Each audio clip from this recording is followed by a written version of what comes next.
बांगलादेशातील पीडित 108 हिंदूंना अन्न, वस्त्र, निवारा व रोजगार देण्यास धनकुबेर सेवाभावी संस्था कटिबद्ध.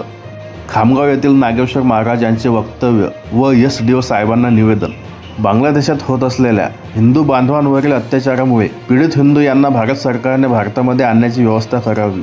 मी स्वतः त्या 108 अत्याचारग्रस्त बांगलादेशी हिंदू कुटुंबाचे अन्न, वस्त्र, निवाऱ्याची व्यवस्था करतो, असे नागेश्वर महाराज म्हणाले. तसेच भारताचे पंतप्रधान, राष्ट्रपती व रक्षामंत्री यांनी माझी मागणी पूर्ण करावी, अशी मागणी निवेदनाद्वारे सुरेश नागेश्वर महाराज, धनकुबेर सेवाभावी संस्था, शेगाव रोड, खामगाव यांनी एसडीओ साहेबांना निवेदन देऊन केली आहे. काय म्हणाले नागेश्वर महाराज ते ऐका.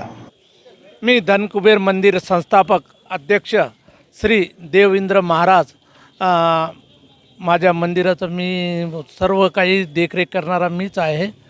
त्यामुळं बांगलादेशामध्ये आज आपल्या बांगलादेशामध्ये हिंदू बांधवावर जो अत्याचार होत आहे आणि आपल्या भारत सरकारच्या पंतप्रधानांनी जे चुकीची भूमिका घेतलेली आहे, हसीना यांना ज्या बाईला कोणतं पद नसून त्या बाईला आपल्या भारतात आणून ठेवलं, ह्या गोष्टीमुळे तिथल्या स्थानिक मुसलमान चिडून आपल्या हिंदूंवर अत्याचार करत आहे.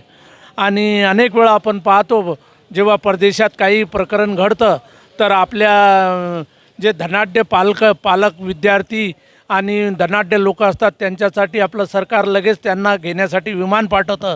पण या बांगलादेशीवर आपल्या बॉर्डरवर येऊन उभे असलेल्या लोकांना हे आतंकवादी ठरवून आपलंच भारताचे सैनिक त्यांना गोळ्या झाडत आहे. आपल्या हिंदू लोकांवर आपलेच लोक अत्याचार करत आहे. ते बांगलादेशी तर करतच आहे, पण आपलेही लोक त्यांच्यावर अत्याचार करत आहे. त्यांना आपल्या भारतात परत येऊ देत नाही आहे. ही खूप मोठी खंताची बाब आहे. तरी भारत सरकारसाठी मी निवेदन करतो, जर त्यांच्यानी हे पालनपोषण होत नसेल तर त्यातले 108 हिंदू मी माझ्या मंदिर परिसरात, माझ्या आश्रममध्ये त्यांचं पालनपोषण, उदरनिर्वाह करण्यासाठी मी स्वतः त्यांची जिम्मेदारी घेण्यास तयार आहे.